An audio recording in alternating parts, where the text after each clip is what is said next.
Hey, so this is Scott Lang. I'm the Executive Director of the Aware Wildlife Center, and I'm here with Tim Hunter, one of our supporters. And he is an artist. He's going to show off some of the pieces that he is donating. They're going to be up for auction at our Wild Night Inn, opening up here in a couple weeks. How's it going, Tim? It's going great. Well, we really appreciate you donating these beautiful pieces. Just wanted to learn a little bit about your art and sort of where you're from. How you live here in Atlanta somewhere?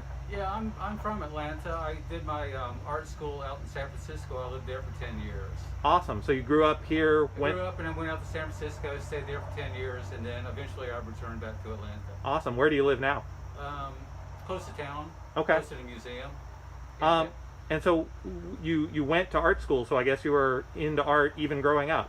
Yeah, I've always been doing art, mainly drawing, and so I went to the California College of the Arts out in Oakland, California, and I lived in San Francisco. I went to school in San Francisco at the Art Institute there a little bit too. Then I stayed in the Bay Area for about 10 years, like I said, and eventually I came back to Atlanta and started teaching here. Well, I can see you work with Sculptor, obviously, in front of us, but do you work in other media as well? I'm mainly a painter, and I do printmaking. I do woodcut prints, and so I do printmaking and painting. Awesome. And you said you teach? Oh, well, I'm a retired teacher, yeah. I've Okay. taught for 20 years. Did you teach like in the schools or in what? Yeah, I've taught at local colleges. I taught at Kennesaw State, Georgia State, Atlanta College of Art, which no longer exists, and then the Art Institute of Atlanta. So I was teaching for 20 years. Awesome. Well, why don't you tell us about a couple of these pieces you have in front of us? Well, these are ceramic pieces. They're made of white earthenware clay. Earthenware is a low fire clay, and it's the original clay that they've been using for thousands and thousands of years. They have a glaze to them, and they have an odor glaze to them, and I've always been interested in birds, and so much of my artwork is about birds, and so a few years ago I started just making ceramic birds also, and so these are some of the ones that I've made over the past 3 or 4 years or so.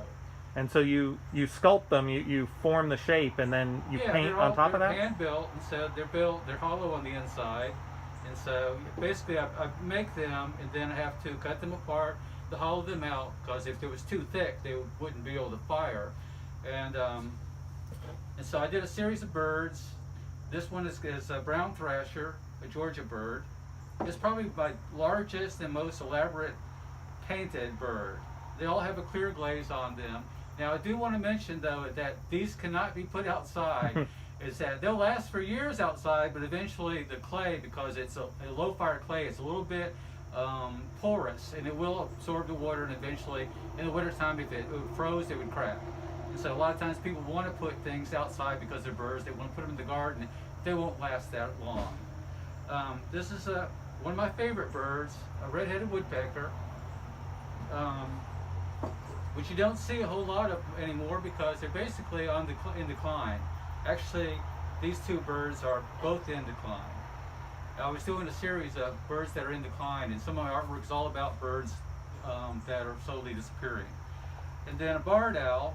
Fortunately, where I live, I've got barred owls that live in the woods. I live actually in a fairly wooded area in town, and I've got barred owls that call all the time, which is really amazing to be in town and hear owls all the time. And this is a large one. Once again, they're all hollow on the inside. They're white earthenware with a clear glaze on top of them. And then also I did some wall pieces. This is one of them. This one's actually a cuckoo and azaleas. This one, I have 4 of the wall pieces, and they are based on a Japanese artist who did printmaking, Hiroshige. And so this image actually comes from one of his prints. One of the things I learned when I was living in the Bay Area, because they have an Asian art museum in San Francisco, I got really involved and excited about Asian art in general, and especially Japanese woodcuts. And so that's one of my big inspirations. I do woodcuts myself also. Also have, I'm donating quite a lot of my ceramic pieces, and I hope that somebody is interested in them and will support Aware by buying my artwork. Yeah.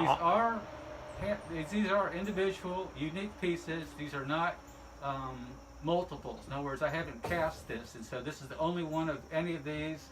These are all just unique. There's not another one like it. Awesome. Well, I hope folks will check out the auction. I think when I post this, I think we'll have the auction link live, so you'll be able to go up and check out a lot of these pieces. And then bidding is going to open on October 15th, and it'll run for just 1 week. And hopefully by the end of that time, you folks will have gotten yourself some great art. I did want to ask, how long does it take you to make a piece like this? Wow, that's a really good question. It takes about most of a day to get the main form, and then I have to let it dry a little bit. Then I work on the detail, and then it has to dry a little bit more. And then after a few days of drying, then I have to cut it in half, and I have to hollow it out, because if it was solid clay, when it fires, then it would probably crack. It would be too thick to survive the fire. There'd be like a temperature differential through it. So I make it in a detail, and then it has to dry about a week, and then I cut it in half, and then I hollow it out.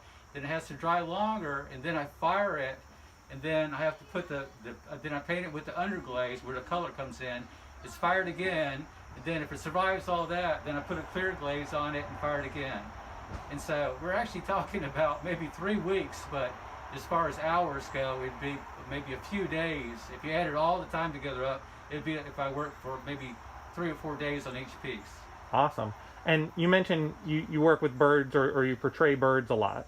Oh yeah. My art's revolved around birds for quite a long number of years now. And are you a bird watcher as well? Oh yeah. Yeah? My What draws parents, you? Yeah, my parents were bird watchers. They were amateur bird watchers, and so we always had a bird book and binoculars and bird feeders out, and so they were the ones who got me interested in it. Awesome. Well, thank you again. We're looking forward to auctioning off all these pieces and hopefully raising a lot of money for our wild patients. Yeah, I hope so too. Okay, thanks, Tim. All right, welcome.